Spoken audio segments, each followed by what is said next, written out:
I change clothes like my hoes. I love designer, and I change my flows like who knows. I want the commas, many Hondas. Today, I know you guys see the title of the video, I know you guys see the thumbnail, so we're gonna be doing things a little bit different today. Top I'm him moments in anime. Let's really get into it, guys.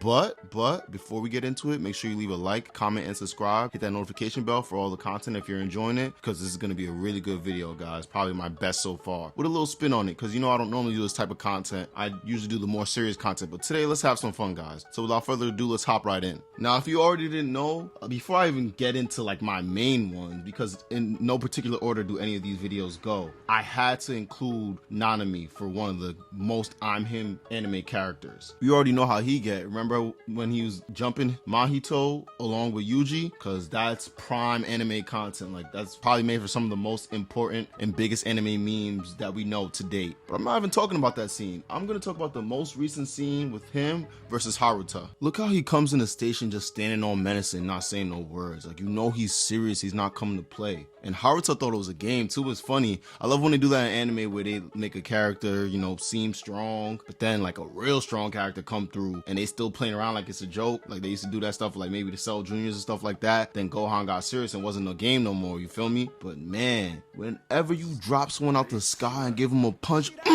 just like that, you know it's serious, man. You know it's getting really serious around here. And you just see the look on his face. He's like, he know he done fucked up. Haruta know he done fucked up.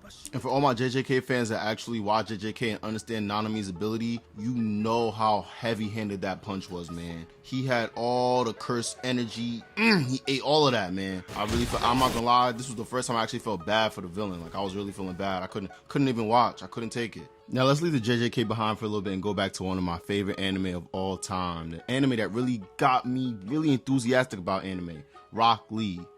Oh, sorry, should I say Naruto? But Rock Lee is him, so let's just call the show Rock Lee for today. Man, we already know what scene I'm talking about, man. Forget all of Naruto. This scene is probably the scene that put Naruto on the map. Well, this battle, Rock Lee versus Gaara. And it's funny because, you know, Rock Lee and Gaara, they were fighting and everyone was necking Gaara, talking about, oh, his ultimate defense, and he ain't never been beaten. I don't even think at this point they really talked about Jinchurikis too much, so that was another thing he had on in his favor. But man, I just gotta watch the progression of the fight, you know what I'm saying? Every now and then I just go back to it, sit back, sip some tea, and really enjoy the I'm him moment that was Rock Lee. You know what I'm saying? At first he couldn't really put a dent on the Gaara. Then he hopped up on that little platform, and he did that, watch this guy sensei. You know, he took off his little weighted ankle weights. Then things got serious. You can look at Gaara's face like, oh, whoa, he got hands for real. He fast, you know what I'm saying? Gaara, like, and you could tell Gaara's one of them cool kids that's never been under pressure. You know what I'm saying? You could see it in his face. I've seen people like him fold 1,000 times. I've seen it. Gaara's that bully that always giving out the damage but never taking damage. He's always giving out the punches, but he never taking the punches. Watch this.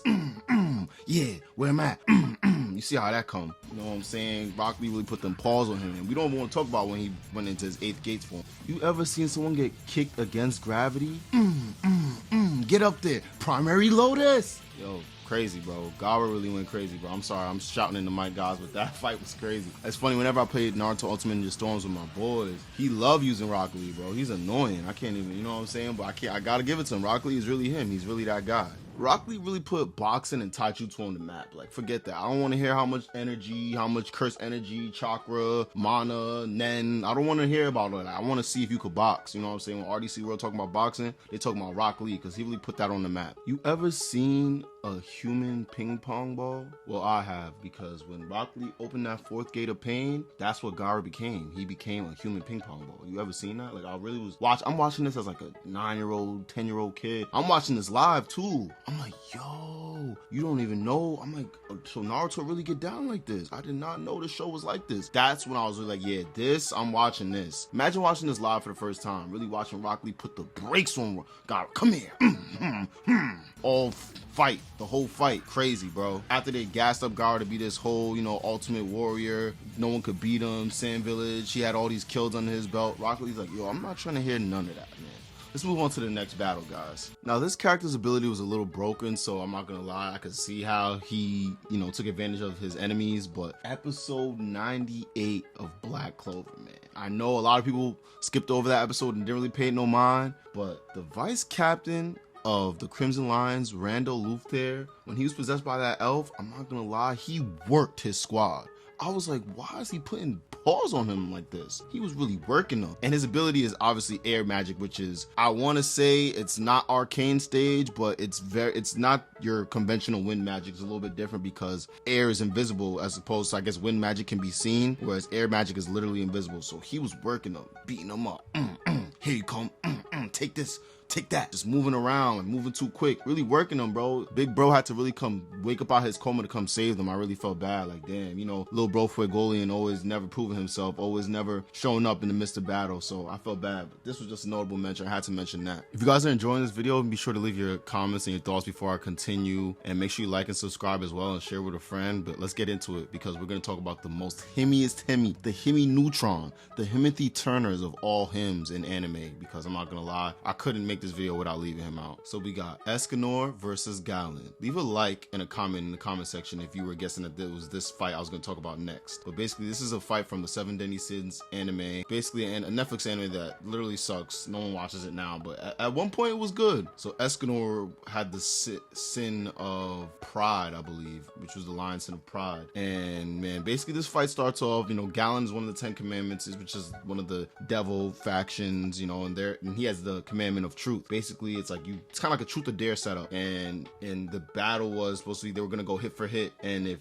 one of them either gives up or runs away, then they get turned to stone. That's Galen's little ability given to him by the Demon King. Man, I don't want to do too much talking. You're just gonna have to go and watch it for yourself. But honestly, that fight was crazy because if you understand Escanor's power, basically his abilities they rise and fall with the sun. So he's at his height and pinnacle at 12 p.m. when the sun is highest in the sky. And basically Galen was, you know, taking him for a joke. Him and all his other demon buddies were taking him for a joke. But whenever a guy, listen guys, you gotta understand, whenever any anime character starts talking too heavily about their power and not smiling or just, you know, really feeling himself, you gotta listen to him. When Gojo started talking about I alone am the honored one, you better start listening to him. When Escanor said I stand at the pinnacle of all races, so he's like, yo, it don't matter what race I'm battling, I stand at the pinnacle, like it doesn't matter. When he said that, they wasn't taking him serious, bro. He didn't even have to hit Galen. All he had to do was raise his axe in the sky, and Galen knew what time it was. He turned into stone. That's true fear. I've never seen true fear like that, man. Escanor is really him. I'm not gonna lie, he was one of my favorite anime characters. Just the way they wrote him was really cool,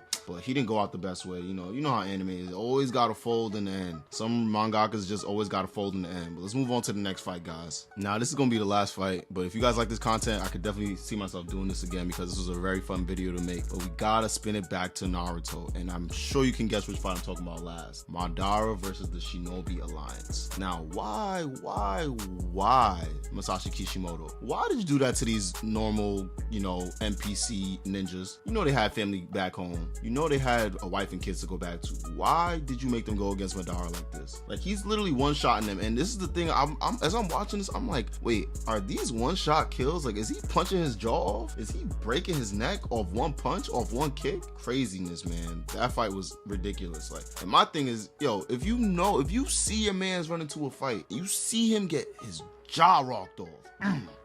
Come here, who's next? Pull up. Yeah, and it's one guy. You gonna still go? Forget it's for my village? Nah, they crazy, bro. Me personally, I'm defacting. Whatever I gotta do, I'm getting out of there, bro. I can't. I got a wife and kids back home. Crazy, bro. Madara versus the Shinobi Alliance. I think the producers just wanted to really show how they get down with the edits and the unlimited budget works, because honestly that fight was ridiculous. And there's a lot of other fights that could have made this list, you know what I'm saying? And these also go in no particular order. However, this is just how I wanted to, express myself with the I'm him moments, because there's been a lot of crazy moments in anime where it's like, yo, like, why did they gas his character like that? At the end of the day, power scaling is a whole nother issue. I actually got a video about that coming out real soon, so just know that power scaling didn't necessarily matter for that moment, instance in time. In that moment, instance in time, all of those characters were Timothy Turner. You know what I'm saying? But this was the video, guys. I hope you enjoyed it. Definitely share with a friend if you like this type of content. And before you go, remember to, as always, find your zen, your final form. I'll see you in the next video, guys. And I change clothes like my hoes. I love designer, and I change my flows like who knows. I want the commas, many honest.